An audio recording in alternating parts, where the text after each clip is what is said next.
Muy buenas tardes a toda mi gente, ¿qué tal? Una vez más estamos aquí para hablar sobre temas de historia y concretamente temas de historia de Canarias. En esta ocasión vamos a hablar sobre los antiguos canarios, hablando un poquito sobre sus orígenes y su caracterización social. Tenemos que decir que este tema es de gran relevancia para nuestro presente, pero sobre todo para nuestro futuro, porque significa conectar con nuestra identidad. Hablaremos del pasado de las Islas Canarias y de los pueblos que allí vivieron. Entender este tema significa comprender nuestro presente, nuestro futuro. Para ello tenemos sin duda alguna que ir a nuestro pasado. Significa aprender a valorar y a respetar aquellos elementos de la cultura de los pueblos que habitaron las Islas Canarias. Tenemos que decir antes de comenzar que las Islas Canarias ya eran conocidas desde la antigüedad tanto por los griegos como los romanos.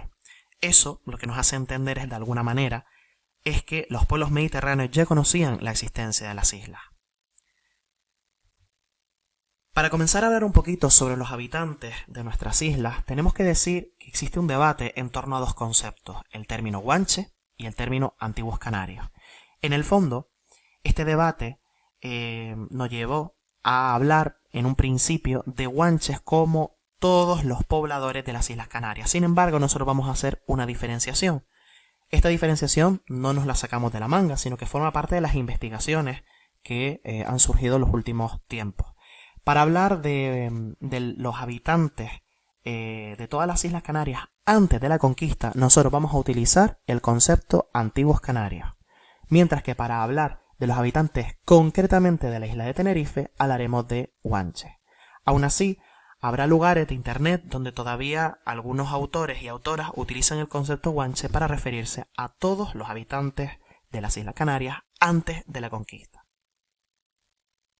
Tenemos que decir que los pobladores de las Islas Canarias, tal y como está recogido en las crónicas, documentos de los que luego hablaremos un poquito, recoge que las diferentes poblaciones de las islas tenían un nombre.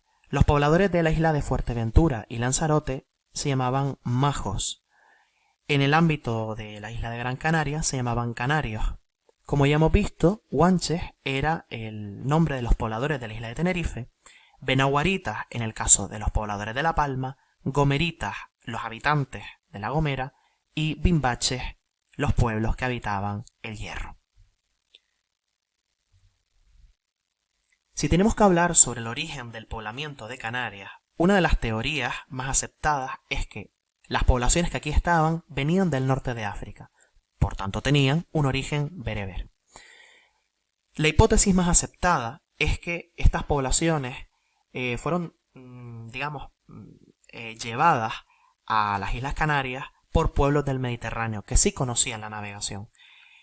No sabemos si estos pueblos vinieron de forma voluntaria o forzados, pero lo que sí sabemos es que las poblaciones que aquí habitaban Canarias no conocían la navegación. Más que nada porque los investigadores, los arqueólogos, no han encontrado restos de embarcaciones que les haga pensar, digamos, que conocían la navegación. Incluso hay otros autores que dicen que podrían haber llegado y que luego olvidaron las técnicas de navegación, pero en cualquier caso lo que sí sabemos es que la más aceptada de las teorías es que estas poblaciones que habitaron Canarias, las Islas Canarias, vinieron por pueblos mediterráneos.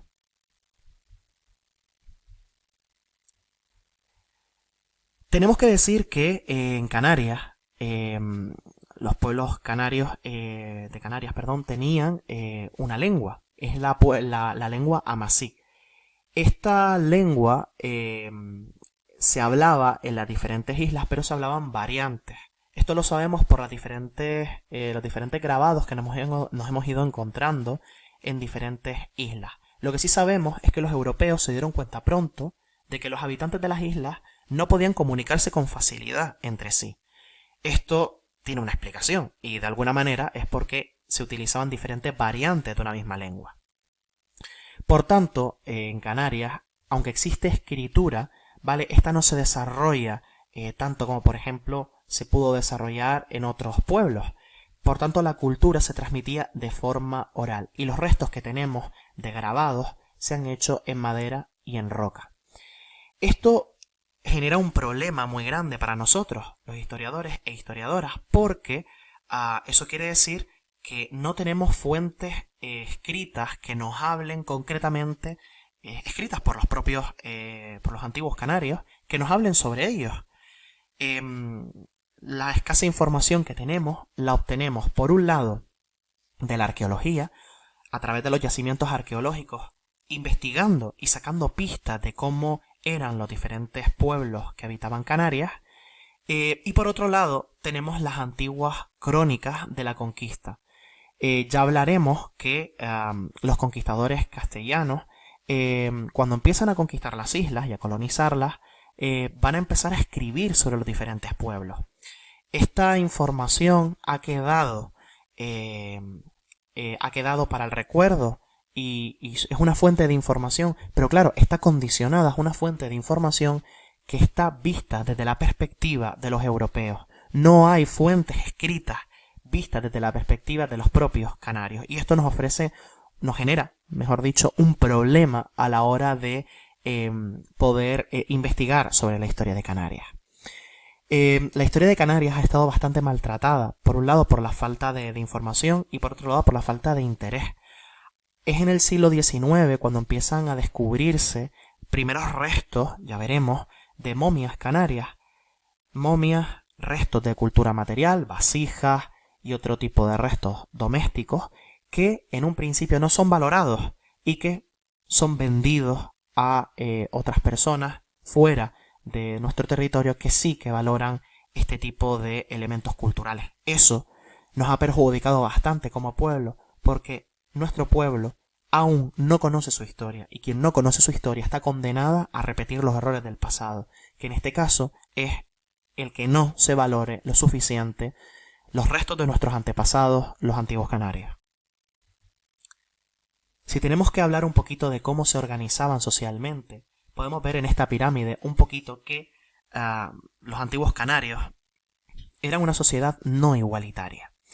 Tenemos que decir que esta formación en pirámide que podemos ver aquí corresponde más bien a la isla de Gran Canaria, aunque hemos hecho algún matiz en el ámbito de Tenerife.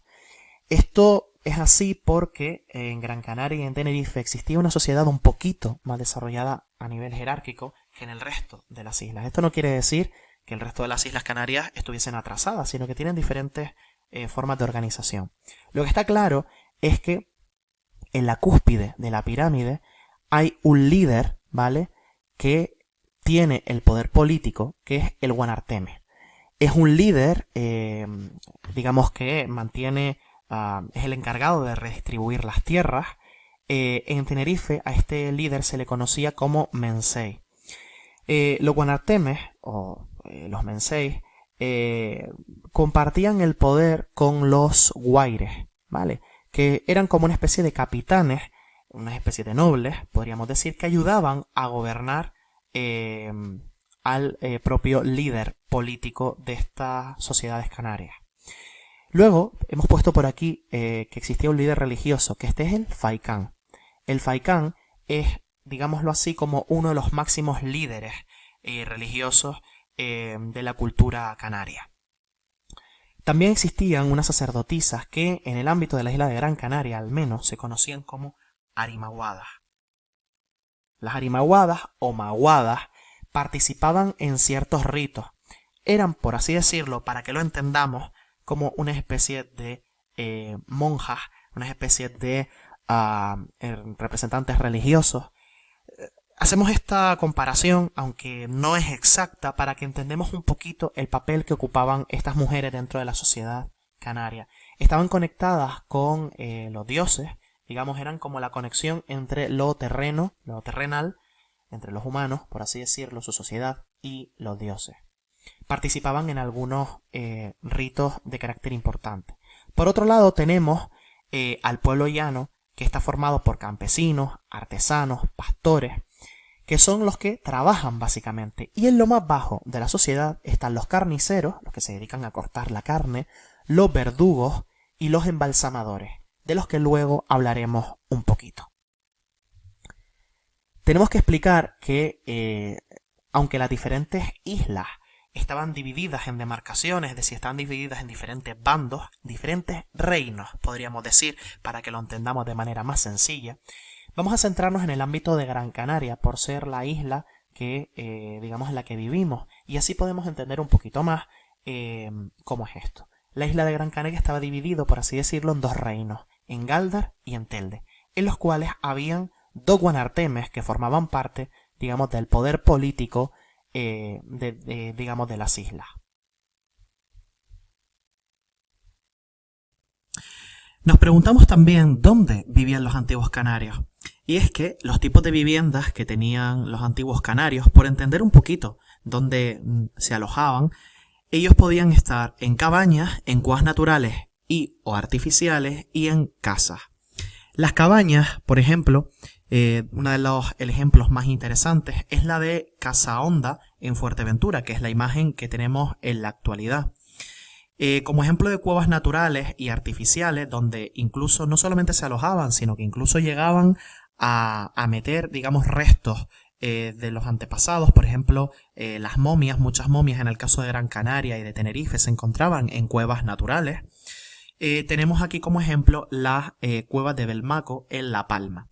Y por otro lado, tenemos casas o conjuntos de casas como el Agujero en Gáldar. También hay otros ejemplos en diferentes islas de nuestro territorio. Lo cierto es que no solamente ellos, digamos, se alojaban en estos lugares, sino que además desarrollaban una actividad económica. Para que lo entendamos bien, los antiguos canarios se sostenían gracias a la agricultura, la ganadería, la pesca y la caza. Sobre todo, la ganadería es en lugares como el resto de las Islas Canarias. En cambio, en Gran Canaria encontramos que la agricultura era más importante. La ganadería lo va a hacer también, sobre todo la ganadería de ovejas, cabras y cerdos, que era la más predominante. Tenemos que tener en cuenta que en el caso de Gran Canaria, es el único lugar en el que se ha encontrado, tenemos el llamado cenobio de Valerón. Tenemos otros ejemplos de silos, es decir, antiguos graneros donde se guardaba, por ejemplo, el trigo, o se guardaban los cereales que se cultivaban.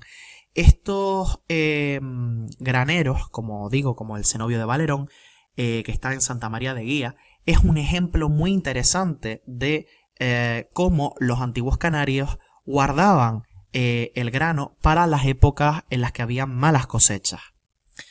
Lo que les permitía tener sin duda pues un excedente, es decir, un sobrante que pudieran utilizar más adelante para evitar así la muerte de las diferentes poblaciones. ¿Pero qué comían? Pues básicamente los antiguos canarios comían queso, leche, pescado, mariscos y cereales, sobre todo en forma de gofio. Por otro lado, nos vamos a plantear cómo eran los roles sociales, cómo era el reparto de tareas en la época de los antiguos canarios. Lo que sabemos es que el poder, la guerra, el pastoreo, la administración de un territorio estaban siempre en manos de los hombres, mientras que la artesanía, las tareas del hogar, la cerámica, el mantenimiento, digamos, de los hijos, correspondía a las mujeres. Hay una excepción, que es la isla de La Palma. Esta forma desigual, digamos, de los roles sociales es muy típica de otros lugares del norte de África también. ¿En qué creían los antiguos canarios? Básicamente creían en los fenómenos de la naturaleza, pero concretamente creían en el sol, la luna, las estrellas. Tenemos información en los yacimientos arqueológicos que nos hace pensar que esto podía ser de esta manera, aparte de la información de las crónicas, es decir, de aquellos escritos que hicieron los europeos que visitaron, no solamente los castellanos, que visitaron las Islas Canarias. Lo que está claro es que los antiguos canarios creían en la vida después de la muerte.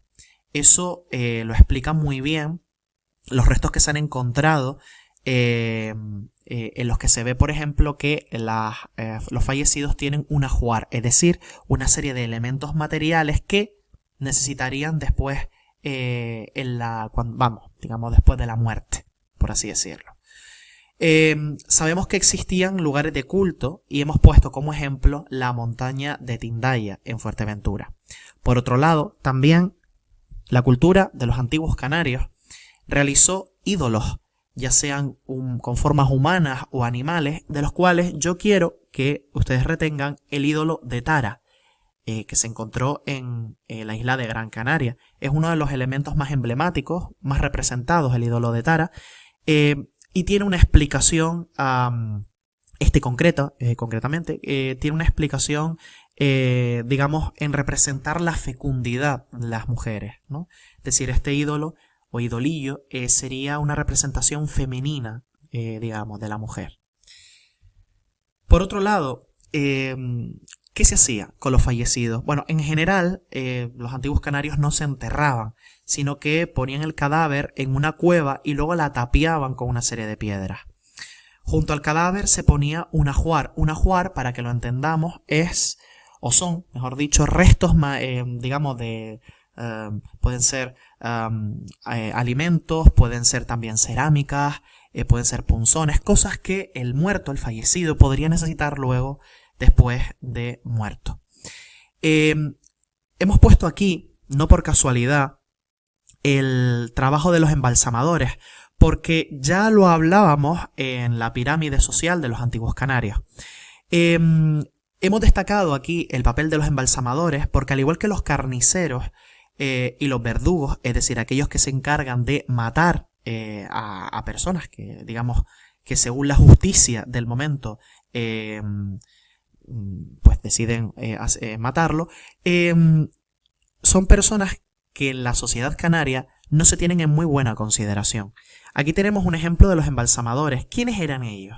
Los embalsamadores eran básicamente los encargados de momificar los cuerpos, sobre todo de los miembros de la clase alta, digamos, de los guanartemes, de los guaires, es decir, de gente de relevancia. Lo que sí sabemos es que los ejemplos de momificación que tenemos en Canarias, aquí he puesto la momia que está alojada en el Museo Arqueológico Nacional de Madrid, una momia que procede de Tenerife, pues es un ejemplo, digamos, de, uno, cómo eran las prácticas de momificación en Canarias, y dos, de que eran sobre todo para miembros de las clases altas. Esto hay que entenderlo. Estos embalsamadores no se veían, digamos, como su trabajo, al igual que los verdugos y los carniceros, no estaba bien considerado, porque además eran trabajos que se consideraban impuros, porque estaban relacionados con la sangre. Por otro lado, tenemos otro tipo de manifestaciones culturales. Por un lado tenemos las pinturas rupestres, de la cual tenemos la cueva pintada de Gáldar, en la que se destaca, por ejemplo, los motivos geométricos, ¿no? Cuadrados, triángulos. Solo existen ejemplos de pinturas rupestres, es decir, pinturas en piedra, en Gran Canaria y en La Palma. Y por otro lado también destacamos grabados, como los que veíamos al principio, y aquí hemos destacado los podomorfos, es decir, las formas que tenemos aquí son formas de pie, ¿de acuerdo?, que están alojadas en la montaña de Tindaya, en Fuerteventura.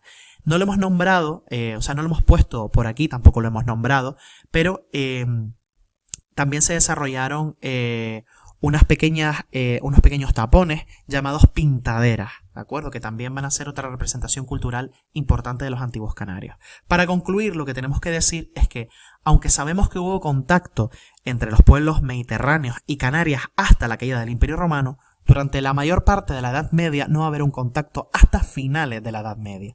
Hay un acontecimiento clave, y es la llegada a Lanzarote de un genovés en 1312, Lancelotto Malocelo. Este acontecimiento es importante porque significará el comienzo de muchísimas expediciones de europeos que buscan en Canarias recursos, esclavos y también un lugar por el que expandirse. Tendríamos que llegar al siglo XV, concretamente entre 1402 y 1496, para ver la conquista de las Islas Canarias. Hecho que sin duda supone el antes y el después para nuestras islas, básicamente porque empiezan a ser conquistadas y colonizadas por los castellanos. Bueno, espero que este vídeo te haya resuelto un par de dudas y nos vemos en clase.